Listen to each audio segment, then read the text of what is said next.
pessoal, tudo bem com vocês? Estou de volta aqui, professor Emerson, para nós falarmos sobre o quê? Literatura. E a literatura vai nos permitir fazer o quê? Viajar, conhecer novos autores, conhecer novos personagens, conhecer novas histórias, conhecer muitos lugares, conhecer coisas fantasiosas, conhecer coisas que já existem, ler coisas novas, reler coisas antigas e tudo isso por quê? Porque a literatura nos permite viver esses personagens. E claro que antes de nós iniciarmos, nós vamos conversar. Você conhece algum conto popular? Conto popular. O que seria um conto? O conto, você já sabe o que é um conto, que veio lá da tradição oral, que foi passado das pessoas, né? E depois ele foi escrito. Mas o conto popular, o que será que é um conto popular? Pensem aí, o popular nesta palavra. Quais poderiam ser as características que compõem um conto popular? O conto você já sabe, né? Poucos personagens, daí vai acontecer ali tudo muito rápido, pouco tempo também de história, mas o conto popular, quais características poderiam compor esse conto? Vou dar um tempinho para você e eu já volto.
Então, pensou a esse respeito do conto popular? Lembrando que o conto, vocês já sabem como funciona. Mas e o conto popular? Por que será que ele tem, né, essa outra parte? Não é somente conto, é popular. Vamos ver? Olha só. O conto popular é uma narrativa oral passada de geração para geração e por isso pode sofrer alterações ao longo do tempo.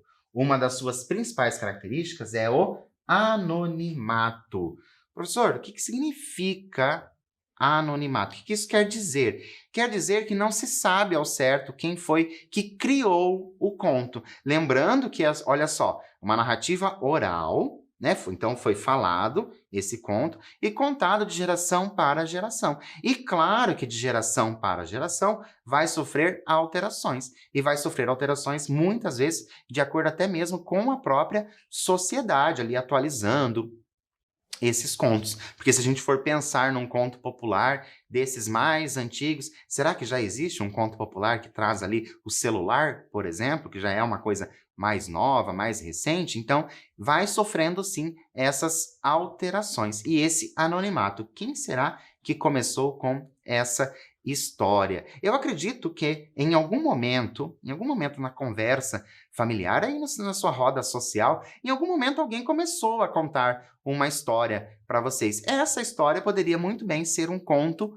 popular. E por falar em conto popular, vamos conhecer o nosso autor de hoje? Olha só, o nosso autor de hoje é o Ricardo Azevedo. Ele nasceu em 1949. Mas quem é, afinal, Ricardo Azevedo? Olha só, Ricardo Azevedo, escritor e ilustrador paulista, nascido em 1949, é autor de muitos livros para crianças e jovens. Tem livros publicados na Alemanha, Portugal, México, França e Holanda, e textos em coletâneas publicados na Costa Rica. Então, para a gente pensar, olha só, para a gente pensar na importância desse nosso escritor, não é? Olha só, ele não é somente aqui no Brasil, ele vai para muitos países, os textos dele vão para muitos países e, claro, agraciando aí esses moradores de outros países com a escrita desse autor que é sensacional. Mas nós vamos refletir um pouquinho. Ainda não é sobre a nossa história. Mas nós vamos refletir um pouquinho. Olha só, os animais, esses animais de estimação ou outros animais, até mesmo selvagens, tá? Costumam deixar suas impressões digitais. Está ali entre aspas, porque não é bem a impressão digital, certo? Em determinados lugares. O que você faz para deixar a sua marca? Como assim, professor? Não entendi. Tá, vou explicar de novo. Então, se você tem um cachorro, você sabe que o cachorro sai marcando os lugares, certo? Então, deixando aí essa impressão digital desse cachorro. Mas você, o que você faz para deixar a sua marca? Vou dar um tempinho para você e eu já volto.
Então, será que você faz alguma coisa para deixar marca em algum lugar?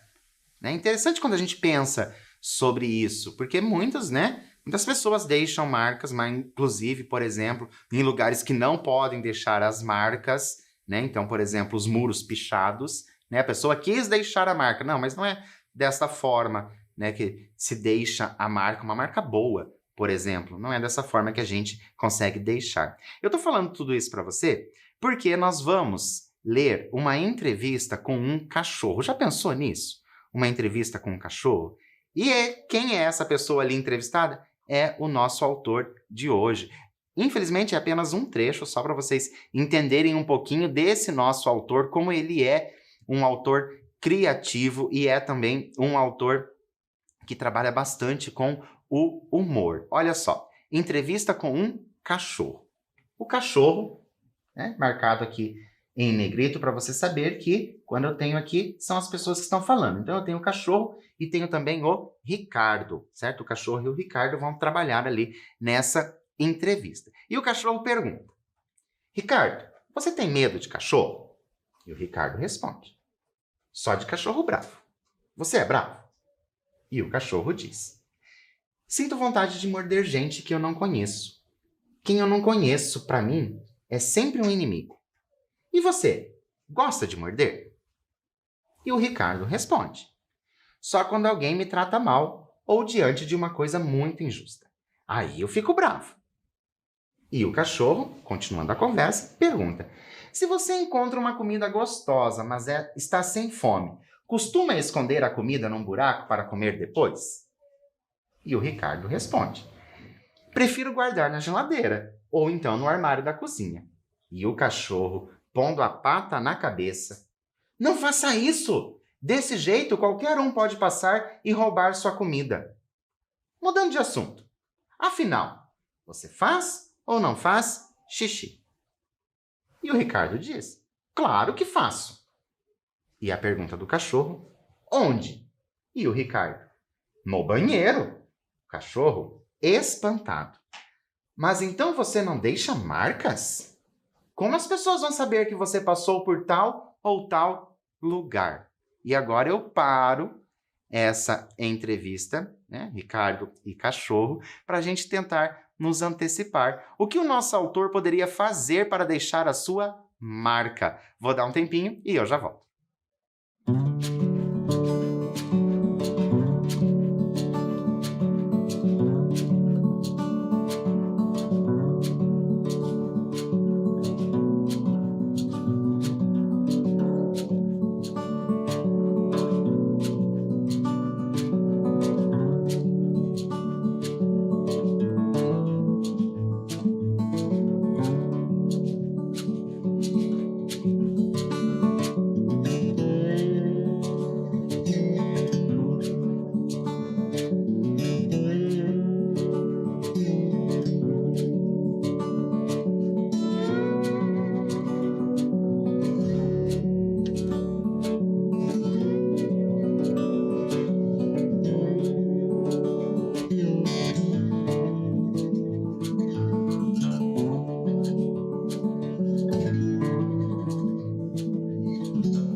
então, o que será que o nosso autor poderia fazer? Porque, afinal, o cachorro está curioso, porque o cachorro, a gente sabe que faz ali, marca o território dele, fazendo o xixi. Mas e o nosso autor? Olha só a resposta dele. Escrevo um pequeno texto, ou então faço um desenho. Ótima resposta do nosso autor e, claro, é uma das maneiras de deixar marcas, é com a sua escrita. Deixar a sua obra pronta é uma forma de você deixar as suas marcas e pensando que, né, aquilo que é escrito, ele vai por muitas gerações depois. Olha quantas gerações esse nosso autor vai conseguir atingir somente com o texto escrito. E para a gente já começar a falar do nosso texto, eu convido você para a gente tentar adivinhar o nome do conto de hoje. Para isso, eu trouxe para vocês 3 imagens. Olha só, tenho essa primeira imagem, depois esta outra e, por fim, esta. Vou dar um tempinho para você tentar aí pensar no nome do conto e eu já volto.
Então, conseguiu pensar no nome desse conto? Olha só, tenho essas 3 imagens. Será que o nome do conto é literal com essas 3 imagens? Por isso, eu trago para vocês o nome do nosso conto de hoje, que é O Homem que Enxergava a Morte. Esse conto, O Homem que Enxergava a Morte, eu trouxe aqui desse livro, Contos de Enganar a Morte, do nosso autor, Ricardo Azevedo. Neste livro aqui, tem vários contos, certo? Que vai tratar de formas de se enganar a morte. Então, de um jeito muito bem humorado, ele vai contar contos populares. Lembram contos populares? Aqueles contos inicialmente orais, foram passados de geração para geração, e pode ser que você até conheça esse, mas de uma forma diferente.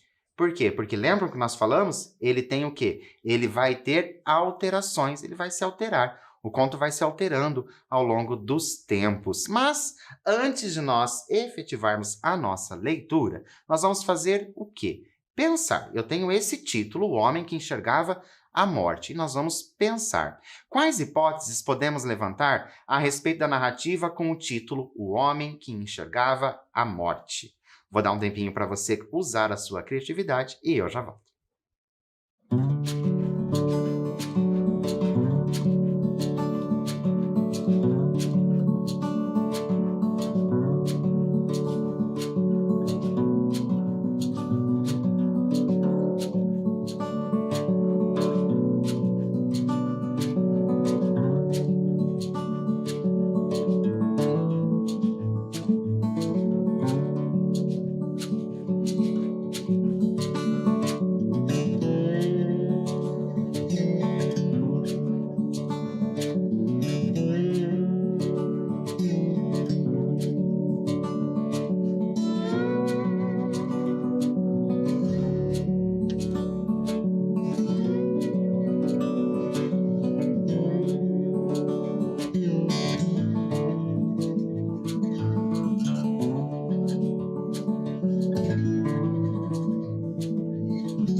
Então, conseguiu utilizar a sua criatividade aí e colocou no papel o que pode acontecer nesse conto, O Homem que Enxergava a Morte? Bem interessante, né? Nós pensarmos o homem que enxergava a morte, né? E sabendo que saiu desse livro, Contos de Enganar a Morte. Ixi, o que será que vai acontecer? Será que ele vai enxergar a morte, vai enganar a morte? Ou será que por enganar a morte, ele começa a enxergar a morte? Muitas possibilidades, e você sabe que eu fico curioso para saber o que vocês colocam aí nessas possibilidades. Então, convido você para nós iniciarmos a nossa leitura. Olha só.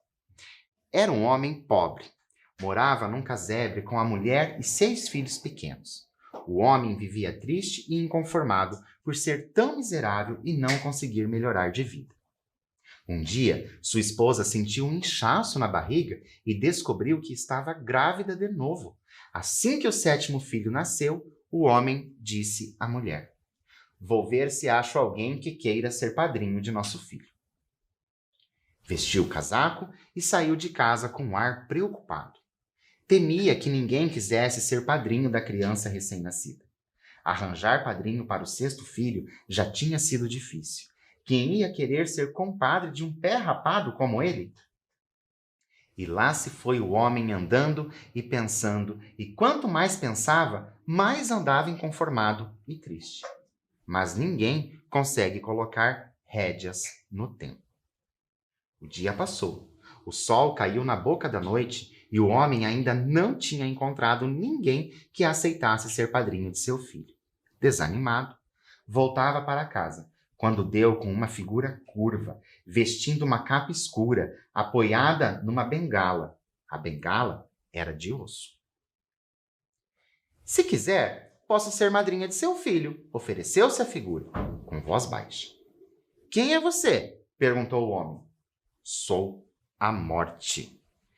Lida a nossa introdução, né? A gente não tinha nenhum mistério que a morte ia aparecer, esse personagem morte apareceria na história logo de início. Lida a nossa introdução, agora a gente vai ter que pensar um pouquinho. Olha só. Qual poderia ser a reação do homem diante da oferta da morte para ser madrinha de seu filho? Pense. Qual poderia ser a reação do homem? Qual seria a sua reação? Vou dar um tempinho para você e eu já volto.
Então, pensou aí a respeito do que esse homem poderia fazer e o que você poderia fazer? Você aceitaria, né? Se a morte se oferecesse ali, não precisava ser necessariamente apadrinhar o filho, mas aceitaria ali, né, alguma coisa vinda dela? É interessante quando a gente começa a refletir a esse respeito, mas vamos saber o que o nosso personagem vai fazer. Olha só, o homem não pensou 2 vezes. Aceito. Você sempre foi justa e honesta, pois leva para o cemitério todas as pessoas, sejam elas ricas ou pobres. Sim, continuou ele com voz firme. Quero que seja minha comadre, madrinha de meu 7º filho. E assim foi. No dia combinado, a morte apareceu com sua capa escura e sua bengala de osso. O batismo foi realizado. Após a cerimônia, a morte chamou o homem de lado. Fiquei muito feliz com seu convite, disse ela. Olha só que interessante esse dizer da nossa personagem morte. Fiquei muito feliz com o seu convite.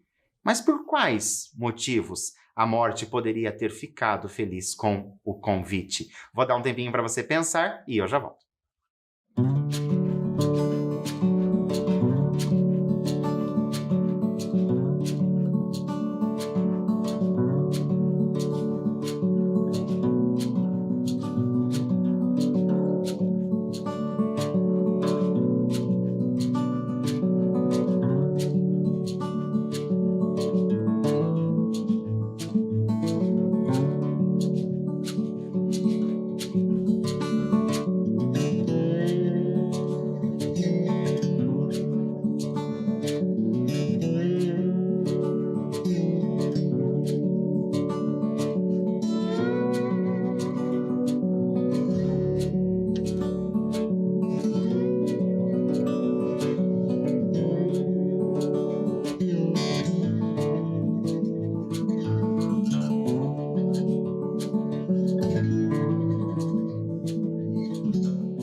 Então, por quais motivos será, ou por qual motivo será a morte ficou feliz com o convite? Será que nós estamos tendo ali algum tipo de trapaça? Será que um está querendo enganar o outro? Por que que eu estou falando isso? Lembrando do título de quem? Título do nosso livro que foi retirado, o conto. Mas então, por que será? Por qual motivo será? Fico curioso para saber aí o que você coloca, quais são os motivos que essa morte poderia ficar feliz com os convites. Mas vamos ver então por que ela ficou feliz e saber ali na história se essa felicidade vai perdurar. Então acompanhem comigo. Já estou acostumada a ser maltratada. Em todos os lugares por onde ando, as pessoas fogem de mim, falam mal de mim, me xingam e amaldiçoam. Essa gente não entende que não faço mais do que cumprir minha obrigação. Já imaginou se ninguém mais morresse no mundo? Não ia sobrar lugar para as crianças que iam nascer. Na verdade, confessou a morte, você é a primeira pessoa que me trata com gentileza e compreensão. E disse mais: quero retribuir tanta consideração. Pretendo ser uma ótima madrinha para seu filho. Olha só que interessante o motivo da morte ficar feliz, porque uma pessoa foi gentil com ela. Ela que já estava tão acostumada as pessoas falarem mal dela, tratarem mal ela, aí aparece a primeira pessoa ali, trata ela com gentileza, é claro que ela ficaria feliz. Mas, olha só, pretendo ser uma madrinha, uma ótima madrinha para seu filho. Pretendo ser uma ótima madrinha para o seu filho. E ele quer o quê? Essa morte quer retribuir essa consideração, como se fosse um favor. A pessoa faz um favor, ela vai lá e retribui. Mas a morte retribuindo, por isso eu te pergunto, de que maneira a morte poderia retribuir o compadre? Olha só, pensem bem e eu já volto.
Então, de que formas será, né, que a morte poderia retribuir? Será que ia dar vida eterna para esse compadre?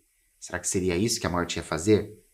Mas a gente sempre pensa lá no quê? No título do livro, né? Para enganar. Então a gente está sempre pensando que pode ser uma enganação tudo que está acontecendo. Claro que você me conhecendo do jeito que você me conhece, você sabe que uma das coisas que eu sou é curioso e eu fico curioso para saber da sua resposta. Mas vamos ver se o texto nos traz essa resposta de como a morte pode contribuir. Olha só.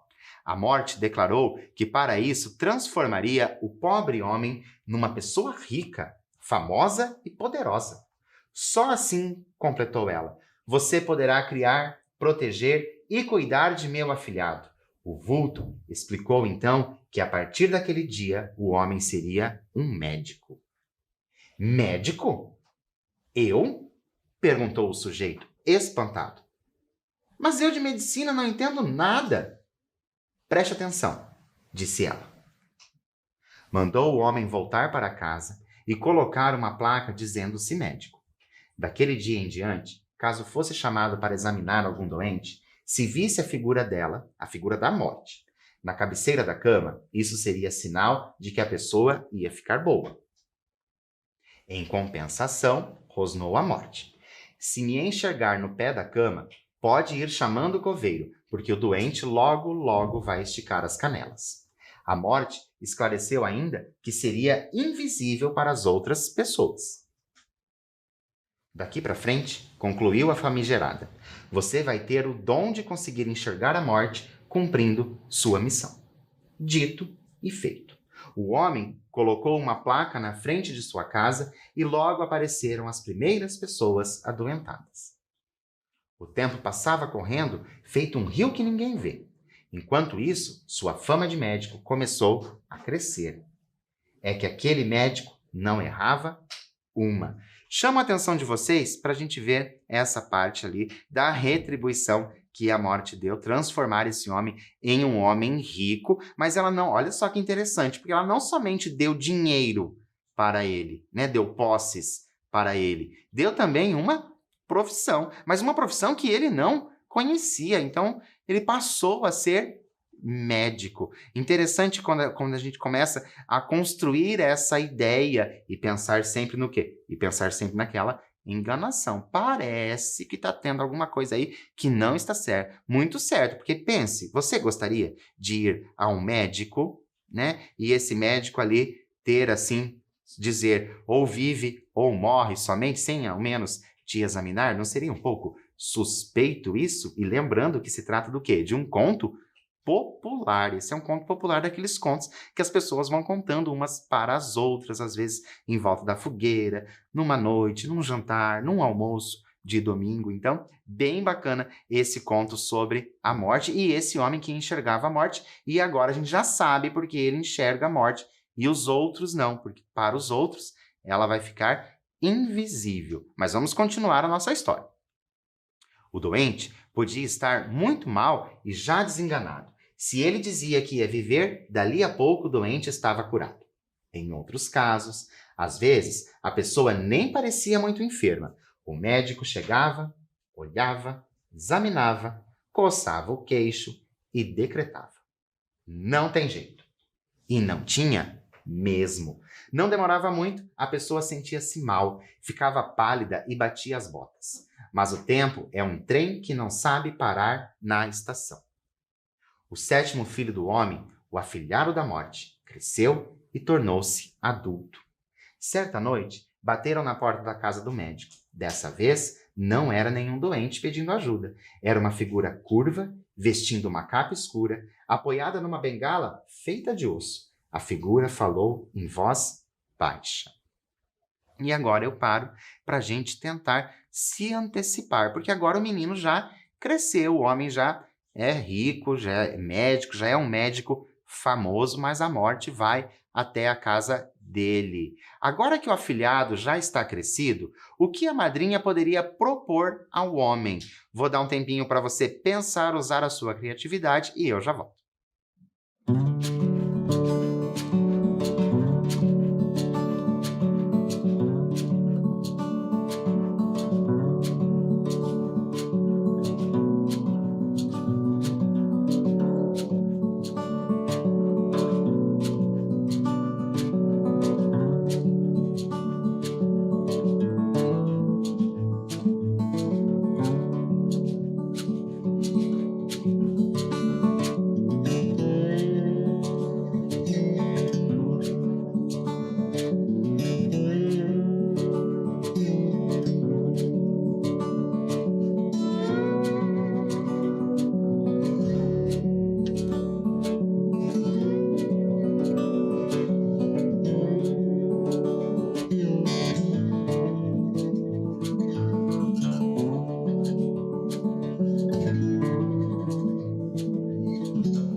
Então, por que será que a morte voltou ali? O que será que está acontecendo? Por que ela quer falar com o homem? Será que ela vai deserdar o afilhado, dizer que não vai ser mais afilhado dela? Será que é isso que vai acontecer? Será que ela vai propor uma outra coisa para o afilhado? Né? Tudo isso pode acontecer. E quando a gente começa a utilizar a nossa criatividade ali para escrever, a gente vai longe pensando nas inúmeras possibilidades. Mas vamos ver o que o texto nos traz. Olha só. Caro compadre, tenho uma notícia triste. Sua hora chegou. Seu filho já é homem feito. Estou aqui para levar você. O médico deu um pulo da cadeira. Mas como? Gritou. Fui pobre e sofri muito. Agora que tenho uma profissão, ajudo tantas pessoas, Tenho riqueza e fartura. Você aparece para me levar. Isso não é justo. A morte sorriu. Vá até o espelho e olhe para si mesmo, sugeriu. Está velho. Seu tempo já passou. Mas o médico não se conformava e argumentou, e pediu, e suplicou tanto que a morte resolveu conceder mais um pouquinho de tempo. Só porque somos compadres, só por ser madrinha de seu filho, vou lhe dar mais um ano de vida, disse ela antes de sumir na imensidão. O velho médico continuou a atender gente doente pelo mundo afora. Um dia recebeu um chamado. Era urgente. Uma moça estava gravemente enferma. Disseram que seu estado era desesperador. O homem pegou a maleta e saiu correndo. Assim que entrou no quarto da menina, enxergou, parada ao pé da cama, a figura sombria e invisível da morte, pronta para dar o bote. Agora eu paro um pouquinho essa leitura só para a gente relembrar ali, né, o que a morte tinha proposto, como que ele ficaria um médico famoso. Se a morte aparecesse na cabeceira, a pessoa ficaria curada. Se a morte aparecesse nos pés da cama, né, a pessoa morreria. Então esse foi lá o combinado que eles fizeram lá no início do nosso texto, que foi o que deixou o nosso médico bem famoso. E agora ele foi chamado ali para atender a esta menina, ok? Então vamos continuar. O médico sentou-se na beira da cama e examinou a moça. Era muito bonita e delicada. O homem sentiu pena. Uma pessoa tão jovem, com uma vida inteira pela frente, não podia morrer assim sem mais ou menos. Isso está muito errado, pensou o médico, e tomou uma decisão. E se o médico tomou uma decisão, é claro que nós precisamos pensar a respeito dessa decisão. Olha só, qual poderia ter sido a decisão do médico? Um tempinho para você e eu já volto.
Então, o que será que o médico decidiu? Afinal, né, ele não quer morrer, ele ficou até bravo ali com a morte, que ele não quer morrer, mas ele decidiu alguma coisa. Vamos ver o que ele decidiu? Olha só.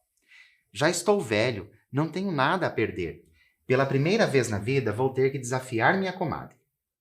E rápido, de surpresa, antes que a morte pudesse fazer qualquer coisa, deu um jeito de virar o corpo da menina na cama, de modo que a cabeça ficou no lugar dos pés e os pés foram parar do lado da cabeceira. Fez isso e berrou. Tenho certeza, ela vai viver. E não deu outra. Dali a pouco, a linda menina abriu os olhos e sorriu como se tivesse acordado de um sonho ruim. A família da moça agradeceu e festejou. A morte foi embora contrariada e no dia seguinte apareceu na casa do médico. Que história é essa? Ontem você me enganou. Mas ela ainda era uma criança. E daí? Aquela moça estava marcada para morrer, disse a morte. Você contrariou o destino. Agora vai pagar caro pelo que fez. Vou levar você no lugar dela. O médico tentou negociar. Disse que queria viver mais um pouco. Nós combinamos 1 ano, argumentou ele. Nosso trato foi quebrado. Não quero saber de nada, respondeu a morte. Venha comigo. Lembre-se de que até hoje eu fui a única pessoa que tratou você com gentileza e consideração. A morte balançou a cabeça. Quer ver uma coisa? Perguntou ela.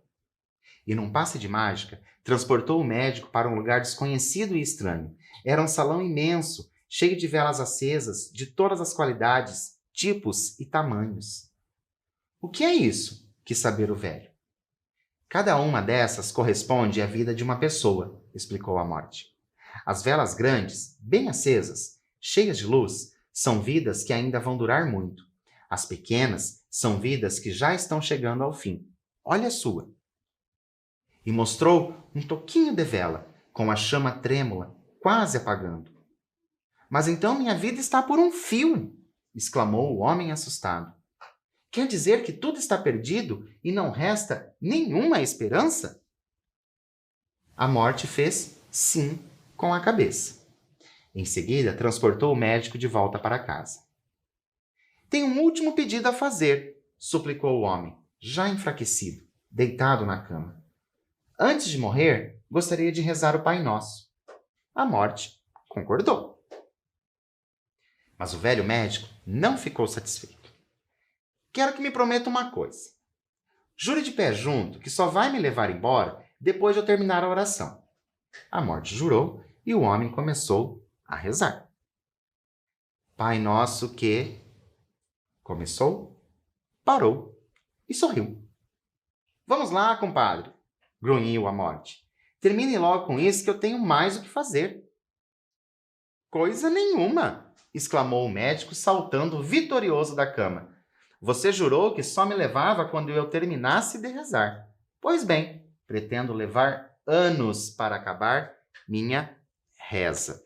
E agora eu chamo a atenção de vocês, que lá do início a gente vem falando da questão de se enganar, né? De ter enganos. E agora nós temos aí esse nosso personagem enganando a morte. Ele enxergava a morte e está conseguindo, a que tudo parece, enganá-la. Mas será que ele vai realmente enganá-la? Porque a intenção dele é não terminar essa reza. Porque o trato é terminar a reza e morrer. A morte pode levá-lo. Mas se ele não terminar a reza, a morte quebraria ali o trato. Será que ela vai quebrar esse trato? Vamos continuar para a gente saber. Olha só. Ao perceber que tinha sido enganada mais uma vez, a morte resolveu ir embora, mas antes fez uma ameaça. Deixa que eu pego você. Dizem que aquele homem ainda durou muitos e muitos anos, mas um dia, viajando, deu com um corpo caído na estrada. O velho médico bem que tentou, mas não havia nada a fazer. Que tristeza! Morrer assim sozinho no meio do caminho. Antes de enterrar o infeliz, o bom homem tirou o chapéu e rezou o Pai Nosso. Mal acabou de dizer amém, o morto abriu os olhos e sorriu. Era a morte fingindo-se de morto. Agora você não me escapa. E agora a gente vai pensar. Qual poderia ser a reação do homem? O que ele poderia fazer? Afinal, ele está tentando enganar a morte. Um tempinho para vocês e eu já volto.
E então, e agora? Porque a gente viu o quê? O homem enganando a morte.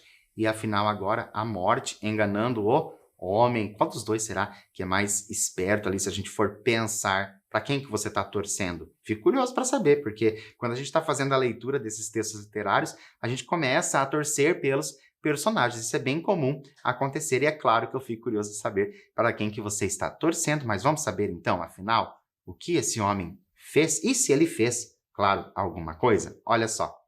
Naquele exato instante, uma vela pequena, num lugar desconhecido e estranho, estremeceu e ficou sem luz. E assim acaba o nosso conto e a gente descobre que ele não fez nada. Realmente chegou a vez dele. Será que ele poderia ter feito outras coisas? Outros acordos? Será que adiantaria ele ficar fugindo, né? E sempre a morte encontrando? Gostou do conto? O Homem que Enganava a Morte? Achou interessante? Viu como é uma narrativa que fala dessa palavra morte, mas de uma forma muito tranquila, certo? E foi assim que você imaginou lá no início, quando a gente pensou nas hipóteses? Foi assim que você tinha imaginado? Mas a nossa aula não acabou não, porque a gente vai falar um pouquinho mais ainda desse conto. Olha só, durante a leitura do conto, percebemos que o narrador utiliza outros caminhos para se referir à morte de alguém, na intenção de suavizar ou minimizar o peso de uma palavra.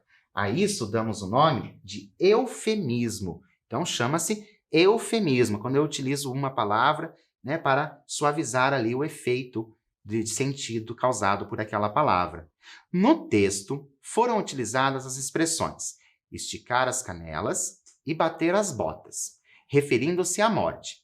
Quais outras palavras ou expressões você conhece que são utilizadas para amenizar o peso das palavras? Não precisa ser necessariamente da palavra morte, pode ser de outra palavra, por exemplo, doença, né? Qual você conhece? Vou dar um tempinho para você e eu já volto.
Então, conhecem outras expressões? Se você não conhece, não se preocupe. Pergunte para alguém se eles conhecem outras expressões utilizadas para suavizar. E interessante que esse nome, eufemismo, tão difícil, mas é só mesmo ali para suavizar as palavras. E antes de nós terminarmos, eu trouxe para vocês uma curiosidade. Olha só, na cultura popular existe um mito sobre o nascimento do sétimo filho. Segundo a lenda, o sétimo filho homem, que nasce em uma família, torna-se lobisomem.